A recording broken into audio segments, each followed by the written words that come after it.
من أكتر الحاجات اللي أنا دايما بحذر منها في فيديوهاتي هو إنك تروح تشتري في يوم الطرح أو تشتري في معارض، خصوصا مع مطور جديد. المطور لما بيطرح مشروع جديد ممكن ده يكون لسه مطور جديد وأول مرة بيبني، وده أول مشروع ليه، وبيعمل دعاية وإعلانات بشكل كبير جدا. فأنت طبعا لما بتشوف الكلام ده بتجري تروح تشتري، لأن أنت لما بتشوف حجم الدعاية والإعلانات الضخمة اللي معمولة والأعداد الكبيرة من الناس اللي بتروح تشتري في المشروع ده، فده بيخليك تبقى فاهم إن المشروع ده كده مشروع ناجح. وده طبعا كلام خطأ تماما. مش معنى إن المطور بيعمل دعاية ضخمة للمشروع وناس كتير بتروح تشتري ده مش مقياس إن المشروع ده هيبقى ناجح ولا لأ. فهنتكلم النهارده شوية عن الموضوع ده والألاعيب اللي المطورين بيعملوها ويوم الطرح. فخليك متابع معايا لآخر الفيديو. أنا محمد رضوان، وأهلا بكم في فيديو جديد.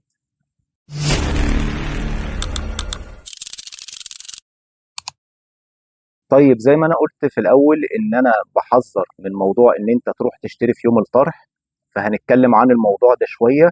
ولو أنت هتشتري في يوم الطرح تعمل إيه، تشتري إزاي علشان ما تقعش في الفخ بتاع المطورين، وتبقى عارف إنك بتاخد قرار صح، ما تبقاش متسرع في القرار أو في الشراء. إيه بقى حكاية الجيم أو اللعبة اللي المطورين بيلعبوها على الناس؟ أول حاجة لازم تبقى فاهمها إن المطور هو اللي بيبيع لك العقار، مش أنت اللي بتشتريه. يعني إيه؟ يعني العقار ده مش سلعة أنت بتروح تشتريها زي لما تروح محل كده وتخش المحل وتبص على الرفوف وتختار حاجة وتدفع ثمنها وتاخدها. العقار مش كده، أو على الأقل 99% من اللي بيشتروا العقار مش بيشتروه بالطريقة دي. الحقيقة هو العكس، المطور هو اللي بيبيع لك العقار. لازم المفروض حد يكلمك وتسمع قصة وتسمع أرقام ومزايا وعيوب وتفهم تفاصيل المشروع. حاجات كتير لازم تبقى عارفها قبل ما تقرر تشتري. إنما للأسف أنت مش بتكون واخد القرار، هو بيكون اتفرض عليك. طيب نشوف بقى اللي بيحصل. أول حاجة من ضمن الألعاب دي هو يوم الطرح أو اللونش، سميها زي ما تسميها. واليوم ده هو أخطر يوم تشتري فيه. قبل اللونش هتسمع كلمة EOI، يعني expression of interest، يعني إظهار رغبة أو إظهار اهتمام أو إظهار جدية، سميها زي ما تسميها. المهم إن المطور قبل يوم اللونش ده بيكون السوق غرقان مكالمات وإعلانات، وبيطلب منك إنك تحط شيك قيمته 50,000 أو 100,000، أيا كان على حسب بقى المشروع وعلى حسب الأسعار وعلى حسب المطور. المهم إن أنت بتدي الشيك ده للمسوق العقاري اللي أنت بتشتغل معاه او للراجل السيلز بتاع المطور. بيقول لك هات الشيك ده علشان يحجز لك بيه مكان في يوم اللونش، يعني بيحجز لك مكان في الزحمه، مش اكتر من كده. تقدر تعتبر الموضوع كده ببساطه حجز مكان. بس انت مفيش اي حاجه تعرفها ومش مسموح لك تعرف اي معلومات، والمطور ما بيطلعش اي معلومات حتى للناس اللي شغالين معاه، ومش مسموح يتقال اي حاجه وكانه سر حربي. ويا سلام بقى، وبتبقى فرحان وهو بيهنيك ان الشيك بتاعك اتقبل. دي فرصة عظيمة، لان احنا ممكن ناخد الشيك بتاع حضرتك نقدمه للحسابات ويقول لنا العدد اكتمل، فاحنا الحمد لله ان احنا لقينا لك مكان في الزحمة. قمة الاستهزاء والله. المهم انك بتحجز مكان وبيجي اليوم وبتشرفنا وبتروح وبتبقى فرحان ان الحمد لله انك لقيت مكان في الفندق او في القاعة اللي معمول فيها الحجوزات او اللونش ايا كان. طيب دخلت، ايه اللي بيحصل بقى؟ اولا المطور مش بيكون عارض كل الوحدات اللي في المشروع، واللي بيكونوا موجود في الحفله دي حوالي مثلا 1000 شخص او اكتر. هو على قد ما بيقدر بيجمع. اوعى تصدق الكلمتين بتوع الحمد لله ان احنا لقينا لك مكان في اللونش ده. هو بيقبل اي حد، هو على قد ما بيقدر عايز يجمع عدد 1000 2000، ويبقى اللي بيبيعوا 100 او 200 وحده، فبيبقى في زحمه قويه جدا على الموضوع. والناس تبتدي تتكلم والصور والفيديوهات، وتاني يوم تلاقي السوق يقول لك شفتوا الزحمه وشفتوا الضغط اللي حصل في اللونش بتاع امبارح والمشروع كله اتباع. المهم بقى بيحصل ايه وانت قاعد بتلاقي واحد طلع كده ماسك الميكروفون ويقول معلش يا جماعه، سولد اوت، المشروع اتباع بالكامل. يا حسرتك. لكن الحقيقه زي ما قلت كل ده كلام فارغ. انت بتبقى قاعد على حسب المطور، في مطور بيستعمل الايباد فتلاقيه عارض الوحدات كده، وتلاقيها عامله كده زي كراسي السينما، تلاقيها عماله تحمر. تختار وحده تكون الوحده دي متاحه تلاقيها احمرت، يقول لك يا خساره، للاسف اتحجزت. ارجوك يا مستر محمد الحق اختار بسرعه. فانت طبعا تحت الضغط بتختار اي حاجه فاضيه وخلاص بتاخدها، مش مهم هي بص على ايه ولا مش بص على ايه. انت عايز تلحق وخايف الفرصه تضيع، شايف الناس كلها بتشتري وشايف الشيكات بتطير حواليك. وطبعا العدد اللي انت شايفه ده نص مسوقين عقاريين. يعني لو في مثلا 1000 واحد، فال1000 دول في منهم 400 او 500 تقريبا مسوقين عقاريين، كل واحد معاه العميل بتاعه. يعني حتى العدد اللي انت شايفه ده عدد وهمي، مش كل دول جايين يشتروا. المهم ان انت بيتمارس عليك حاجه اسمها سوشيال بروف او برهان اجتماعي. يعني انت بتشوف العدد ده كله وبتقول يعني معقوله الناس دي كلها جايه تشتري؟ معقوله المشروع ده يبقى وحش، او المطور ده مش كويس، او في حاجه غلط؟ ده اكيد المشروع ده ما يتسابش، فبتبقى هتموت وتشتري. والمهم ان 60 او 70% من الناس اللي جت دول بيرجع من غير ما يشتري حاجه، فبيرجع بيكون ما اشتراش حاجه وبيكون زعلان. خليني اقول لك بقى ان اللي ما اشتراش ده هو اللي كسبان، مبروك عليه، لان انت مش المفروض تقع في الفخ ده. ولو وقعت فيه هتبص هتلاقي بعد فتره وحدات تانية بتطرح، او مسوقين عقاريين بيكلموك يقولوا لك ان في وحدات رجعت تاني وفي حاجات متاحه، فتعالى وخد اللي انت عايزه.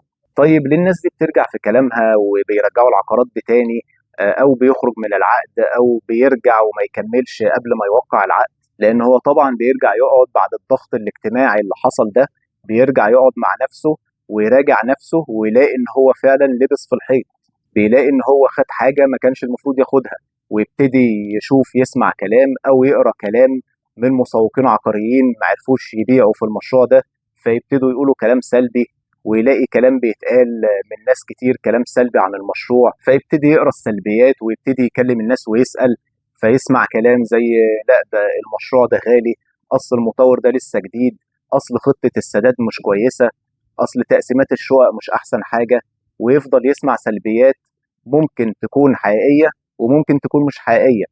المهم بقى اللي انا عايز اقوله ان انت بتعمل الواجب بتاعك بعد ما تشتري، مش قبل ما تشتري، وهي دي المصيبة.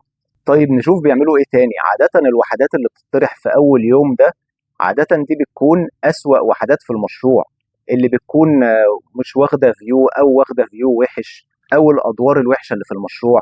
انما الوحدات المميزة بيسيبوها بعد كده بتتشال للمراحل اللي جاية. الاهم ان المطور بعد ما بيحصل اليوم الطرح الاول ده بيبتدي يخطط للي جاي طبقا للي حصل، لما يشوف الضغط ويشوف الطلب فيخطط للي جاي طبقا للي حصل ده. في موضوع بقى الاسعار، طبعا الاسعار زي ما قلنا قبل كده ما بتنزلش، ما فيش حاجه اسمها الاسعار تنزل، مستحيل المطور ينزل سعره، انما ممكن يطول فتره السداد. المهم ان انت كعميل انت اللي بتحكم السوق، انت اللي بتتحكم فيه، وانت اللي بتخلي المطور يعمل زي ما هو عايز، زي ما هو عايز فيك طبعا. طيب نشوف تاني. انت طبعا اليوم ده ولا بتطلب عقد ولا تقدر تطلب عقد ولا بتعرف اي حاجة، كل اللي تعرفه بس يمكن المساحة والسعر اللي انت بتشتري بيه.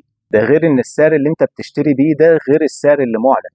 يعني تلاقي المطور مثلا يقول لك احنا الاسعار عندنا بتبدأ من 4 مليون، تروح ما تلاقيش حاجة ب 4 مليون، تلاقي مثلا 4,500 4,800. لكن انت طبعا بتخاف من موضوع فوات الفرصة اللي هي اسمها فومو او فير اوف ميسنج اوت، بتخاف ان الفرصه تضيع عليك فبتروح تشتري.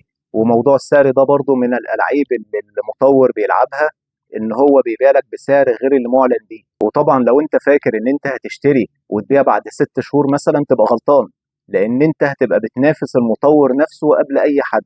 6 شهور ولا سنه بيكون لسه المطور عنده حاجات كتيره مطروحه، فالمنافسه بتكون شديده جدا. انما انت للاسف ما بتحسبش اي حسبه من الحاجات دي خالص، فانت ما بتاخدش بالك وما بتفكرش، بيبقى الموضوع كله سعر حلو وخطة دفع حلوة، وطبعا شوية الوعود اللي هي بتزود البيع شوية، ولا بتهتم انك تقرا العقد وتفهمه او تفهم المطور او اي تفاصيل، مش فارق معاك خالص كل ده. وكمان برضو موضوع المعارض، ما تروحش تشتري في المعارض العقارية، لان المعارض بيتمارس عليك برضو نفس الضغط وبيتلعب عليك نفس الالعاب دي، نفس الممارسات والجيمز دي هتتعمل عليك برضو في المعارض. اللي عايز اقوله في النهايه وببساطه، اوعى تشتري في الزحمه. لما يبقى الجو هادي ولما كل حاجه تخلص اروح بقى للمطور واشوف ايه اللي عنده وايه اللي رجع وايه اللي ممكن اخده وايه الفرص الموجوده، واشوف بقى براحتي واطلب العقد واخد العقد معايا البيت، اقرا بالراحه واوريه المحامي، اعمل الواجب بتاعي بكل هدوء وبدون اي ضغط. لكن خدعه اليوم الاول ده والاي او اي والكلام ده كل ده كلام فاضي. مش كل المطورين بيبقى عندهم الذمه والضمير ده في يوم الطرح. في موجود الذمه والضمير والتسليمات، في مطورين كتير محترمين، لكن مفيش مطور مهما كان كبير يقدر يمتنع ان هو يعمل الحاجات دي. هو ده السوق وهي دي طريقه البيع، وفي الاول وفي الاخر دي شركه خاصه، يعني هدفها في النهايه هو الربح.